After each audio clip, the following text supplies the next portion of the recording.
Is it correct for people to have children before marriage? It's entirely up to them. What's your view? Is it correct for children, for people across Scotland to have children outside of marriage? It's not. It's something that I would seek to avoid for me personally, but it doesn't fuss me. Doesn't put me up nor down the choices that other people make. Is it right or is it right or is it wrong in your view? In terms of my faith would say that children. Well, it says sex is for marriage. And that's the approach that I would practice. But so is it, in your view, wrong then for people to have children outside of marriage? That's your view, isn't it? I mean, you're asking me, would I impose my views on other people? Ultimately, that's what you're asking. No, I'm just asking what your view is. So, is that correct? You know, in terms of me personally, that is the approach I would practice. But you're also asking me, do I think that some of my family who've done that are wrong? Do I think that some of my friends who've done that are wrong? I mean, I accept them. That's choices that they've made, and we either live in a tolerant society where I can celebrate the birth of children, irrespective of the family, or not. And I do celebrate those lives that have been brought into the world. But on a point of principle, you believe that's wrong? Of principle, it's the same with a number of other points you're probably going to come on and ask me. You're asking me, what would I do? Not because I think it's superior or better, but because it's in line with the teachings of my faith, which actually is quite similar to most mainstream religions. You're asking me what I would do, but then asking me, would I take that in to a legal or political context and impose it? I go to church on a Sunday. I'm not sitting here saying to you, you need to be going to church on a Sunday. No, but people at this point, this really pivotal moment when it comes to the next First Minister of Scotland, are keen to hear your views on this.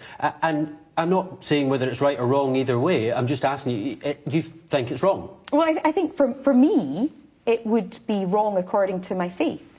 But for you, I have no idea what your faith is. So in a free society, you do what you want. Let's look now at the case of gender reform. Scottish Parliament overall overwhelmingly voted just before Christmas to make it easier for people to change their legally recognised gender, a system of self-identity. Would you have voted for that? You're one of the heads of the government. Would you have voted for that? I have previously said before maternity leave that I had significant concerns with self-identification, and I would continue to have had those concerns. It's often difficult to use hypotheticals because I would have obviously participated fully in the process. I'd have raised points of concern. And actually, I think we did see the bill getting more into the territory of additional safeguards in terms of, for example, young people needing to seek additional counsel. So I think there's ways of building in further safeguards.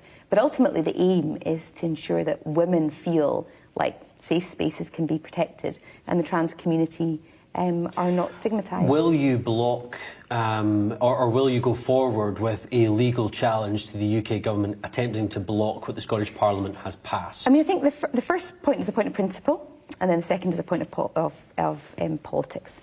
On a point of principle, it is outrageous that the UK government should block any legislation. But right now we have a choice. We're at a crossroads. Do we either work as a devolved government to seek to amend the bill to make it compatible, or do we take it to court?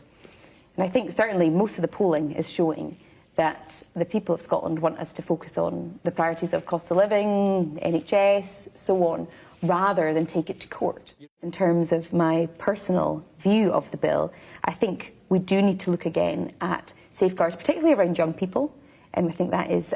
So is that you saying you wouldn't like to see 16, 17-year-olds included in this bill? I think it's all about safeguards. But just to be clear, and you talk about straight talking at the start, are you in favour of 16 and 17-year-olds being part of this legislation? I would have been far more supportive of it being 18-year-olds. So you don't support 16 and 17-year-olds, is that what you're saying? I am saying that, but I think that we also need to make sure that the whole process of support and making the bill making the Gender Reform Act less onerous is also important. The First Minister was on a sugarly peg in recent weeks around trans prisoners, particularly the case of Isla Bryson, the double rapist originally known as Adam Graham, who transitioned to a trans woman during those very serious court proceedings. Is Isla Bryson, in your view, a man or a woman? A rapist cannot be a woman, and therefore my straight answer would be that Isla Bryson is a man.